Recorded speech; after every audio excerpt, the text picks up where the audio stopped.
मेरे से पूर्व वक्ताओं ने महाराजा अजमेर जी के जीवन वृत्तांत पर और उनके आदर्शों पर विस्तार रूप से यहाँ पर प्रकाश डाला कि उनकी नीतियों का हमारा स्वर्णिकार समाज किस प्रकार से अनुसरण करे। और इसी संदर्भ में मैं अशोक सुनारिया आज इस मंच के माध्यम से आपको एक बात कहना चाहता हूं कि हमारा समाज किस प्रकार से संगठित हो। सबसे पहले पूरे हिंदुस्तान में हमारे समाज के अनेक नुमाइंदे जो राजस्थान प्रदेश के बाहर भी रहते हैं और राजस्थान प्रदेश में भी रहते हैं, हिंदुस्तान में हर जगह रहते हैं, वो अपने नाम के आगे वर्मा शब्द का प्रयोग करते हैं। अपने नाम के आगे वर्मा शब्द का प्रयोग करते हैं तो सबसे पहले उस नाम का शुद्धिकरण किया जाए।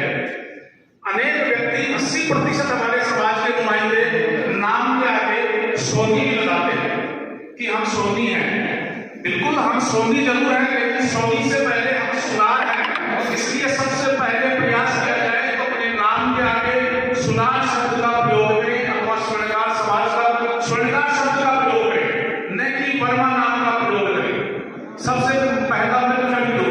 दूसरा बात, आदरणीय स्वर्णिकार समाज के बंधुओं, वर्तमान समय राजनीतिक परिचर्चाओं का चल रहा है और राजस्थान प्रदेश में आने वाले कुछ दिनों पश्चात चुनाव भी है और इसी संदर्भ में प्रदेश की गहलोत सरकार ने हमारे समाज के लिए अन्य समाजों की तुलना में जिस प्रकार से अग्रवाल, माहेश्वरी, जैन, ओसवाल, ब्राह्मण, राजपूत, दर्जी, छिपा, कुम्हार, प्रजापत जितने भी हैं सभी जातियों के विकासार्थ एक बोर्ड का गठन किया था। उसमें से हमारे समाज के लिए आप लोगों ने पढ़ा होगा या मीडिया के माध्यम से सुना होगा कि स्वर्ण विजय कला बोर्ड का गठन राजस्थान में किया जाएगा।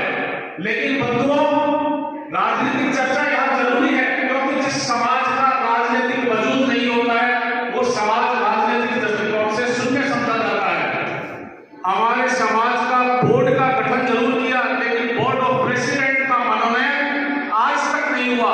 जब अधिसूचना जारी होने के 2 महीने पहले पैदल यात्रा हनुमानगढ़ से प्रारंभ होकर जयपुर पहुंची थी।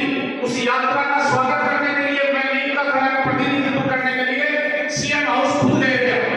हंसराज जी खड़े जो हमारे राज्य के प्रेसिडेंट एजुकेशन वेलफेयर सोसाइटी के हेड के नेतृत्व में गए थे और उस समय ये कहा गया था कि आपके समाज नुमाइंदों को बनाएंगे। इसलिए समाज बंधुओं, अब समय आ चुका है क्योंकि बहुत समय ऐसा गुजर चुका है कि हमारे समाज का भेदना इन लोगों ने की है और अब आप संगठित होके चाहे किसी भी राजनीतिक पार्टी का सपोर्ट करें, लेकिन करें कम से कम संगठित होके। असंगठित होके बिल्कुल भी ना करें।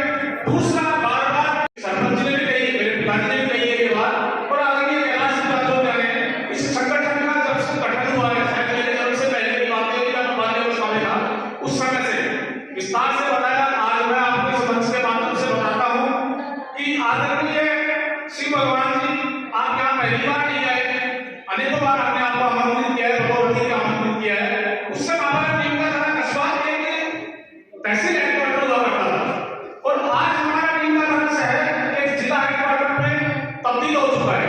प्रोग्रेस अपने आप हो रही है। आपको भी शायद ये सोचने पे मजबूर हो गए होंगे कि जब तहसील हेडक्वार्टर नीमका थाना था तो आज जितनी संख्या यहाँ है उससे 10 गुना संख्या अधिक रहती थी। मातृ शक्तियां भी काफी विराजमान थी। इसी प्रांगण में लगभग 300 व्यक्तियों के साथ अजमेर जयंती समारोह नीमका थाना स्वर्णिकार समाज ने आपकी उपस्थिति में मनाया है। कहीं आप बताइए, आप जब उपस्थित थे पिछली जयंती को, पिछली जयंती को भी थे, पिछली जयंती को भी थे, लेकिन आज हम बाहर जाकर यही विचार कर रहे हैं। मैंने सुबह विनोद जी को भी फोन किया था कि विनोद जी आना है, बिल्कुल जरूर आऊंगा। हो सकता है आधा घंटा लेट पहुंच जाऊं, लेकिन पहुंचे, स्वागत है, कोई दिक्कत नहीं। आज संख्या कम क्यों है, इसका मूल कारण आपको मैं बताऊं कि वर्तमान नीमका थाना का संगठन बिल्कुल निष्क्रिय संगठन है। चाहे मेरी बात आपको बुरी लगे